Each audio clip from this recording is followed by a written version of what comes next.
So, what would you say are some of the qualities that would make an effective support team for an intervention? It can be difficult because you have such an emotional situation. You have a lot of, family members that are really hurt. They're angry and they're frustrated and they're sad. So finding the right people and making sure that those people can follow the script can be challenging because, like I said earlier, you don't want to go in there and start hurling insults at these people. Moms are typically good if they can stay on script. I've had to ask moms not to participate in them. But it's the screening process and the interventionist's job and responsibility to get the right people in the room, understanding them and interviewing them and asking them to come up with in the Johnson model, you're gonna ask them to write letters, reviewing those letters and making sure that they're effective letters and they're not insulting and blaming and shaming and doing those things. So it's a screening process. Family members are typically going to be the best. Really good friends can be very beneficial as well. Also, bosses and employers can be very beneficial as well if you have that type of a relationship with your employer. I know if it was one of my employees, I would want to be there. I would want to be there because it's important, and it's a big responsibility of the interventionist to get the right people into the room. And any seasoned interventionist knows that and understands that, and is gonna pick the right people to be in there and coaching them and mentoring them and what the whole purposes of this are. A quality interventionist will know who to choose and who to bring into the room, but typically it's going to be family members, people that have known people for long periods of time, have watched the progression of the disease in their lives, and can pinpoint those times that they want to touch on. So when working with families and they're drafting up scripts of what they want to say, do you usually help them through formulating their story?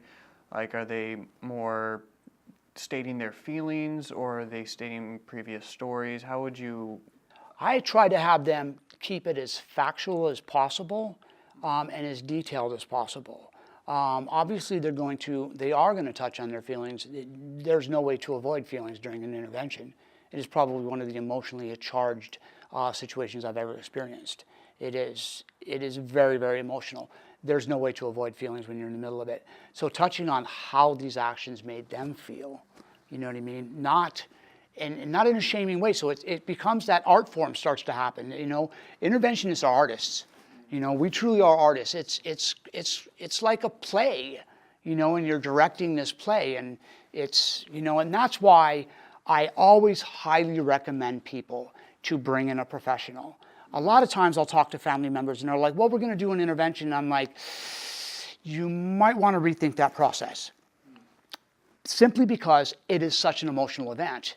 And when you get emotional, things just kind of take off. You're not going to stay on script. If you don't have somebody in there kind of managing the situation, you're going to start yelling. You're going to get emotional, and it has a tendency to get out of control. So that's why I always recommend families, like, if you're thinking about doing an intervention, get in touch with a professional. It's priceless. You have a much better chance of success. You have a much better chance of learning more, because any family can do an intervention. But if you remove the professional from the situation, you remove the family education piece. So they're working with faulty information and faulty belief systems and faulty understanding. They're coming from this place where they're consumed with the disease. They don't have any direction, any guidance, for lack of a better word, any truth in the situation.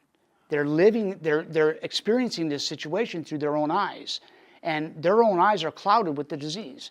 So bringing in a professional to help them see these things, the intervention is just part of the piece. It's that family piece, and that family education, that guidance, and that support. The intervention is just a small cog in the wheel of things. So I always recommend people to bring in a professional. I always recommend that they research that professional, talk to some people, find some people that have actually used him. What has your experience been with different models of intervention, and which one do you prefer the most? There's numerous different types of intervention and different models. Like I mentioned prior, the most commonly and well-known one is the Johnson model. Probably most common and well-known because of the TV show Intervention. Is the Johnson model. There's another method called the Arise model. Typically, what you're going to see is Johnson model is letters. It's very scripted. It's very directed. The only person that's surprised is the person that's being intervened on. Some people don't really agree with that model because it is such a shock type of therapy type of thing. You know what I mean? It's like, oh, boom, in your face type of thing. The person suffering with addiction feels betrayed, feels lied to, feels manipulated because you have to do what you have to do to get them to show up. And sometimes that may entail some manipulation. So that method, I mean, some people look at that method as a little bit, archaic, so to speak. And it really depends on the situation. A RISE model, family model of interventions, where you invite them in and you talk about this intervention and you work with an interventionist. And it's more of a type of a family counseling situation to try to get the person to recognize that they do need help and offer them that help.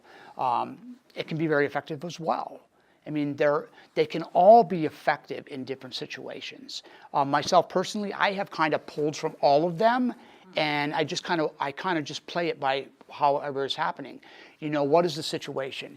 Is the loved one living in the home? Are they out on the streets? Are they, there's how much family involvement is there? Sometimes there's only one person involved. Sometimes it's just mom, and there is no dad, and there are no siblings, and there isn't this large group of people that you can pull a pool from to do a quality team with. So it really depends on the situation. And I myself personally have kind of used the technique where I kind of use a lot of different methods all involved with it. If the person has already been approached by the family members about the problem, and they're living in the home, an arise type or a family type of intervention may be more beneficial. There's also different types of intervention where you don't just say you got to go to treatment right now, or I'm going to take, you can't stay in my house, I'm going to stop paying your phone bill and all the rest of the things, what they call bottom line intervention. The individual already knows that they have a problem and the problem has been being addressed, and you can sit them down and say, okay, so let's map something out here. Okay, so we know there's a problem, so we know we have to start doing drugs. So what are you willing to do here? And try to meet some compromises. Okay, so we're going to randomly drug test you at home 3 times a week. We need you to sign up for this IOP program and go to IOP 3 times a week and start this process and then mapping out what happens. Okay, so if you succeed in this, okay, so then we're gonna move forward to the next step. And if you fail at this, then we're gonna move forward to the next step in that too. So what that looks like is, okay, so you're gonna have to go into inpatient treatment. So mapping that stuff out and having them involved in that conversation and having them involved in the plan and the strategy. I've seen that be effective as well. It really depends on the situation and the individual.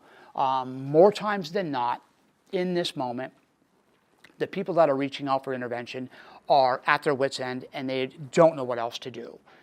In situations like that, you are probably going to need the more brass tacks, hard, in-your-face type of a situation where you need to create a bottom now, really fast. And the most effective way to really do that, I've always found, is be the Johnson model of intervention. You gather a team, build a strategy, make the plan out, and get that person there and hit them with the truth in a loving, caring, compassionate manner. It's interesting because once again I fall back on that thing, like, who else would you do that for? I mean, who else would you you're paying your car insurance and you're driving around with drugs in the car. I mean, you're going to be liable if something happens. I mean, that's, you know what I mean? So helping people understand that. So a lot of different methods of interventions. Most of the interventions that I know and the interventions that I work with use a combination of all of them, best suited to the situation of the family member. Excellent, excellent. I think that will do it for today, but thank you so much for joining us. Once again, thank you so much for having me, Risto. I truly appreciate that. Once again, thank you for Detox to Rehab. Thank you for A Better Today for allowing me to be a part of this thing. Really love the collaborative relationship that the two organizations have. Honor and a privilege. Thank you. Thank you. All right.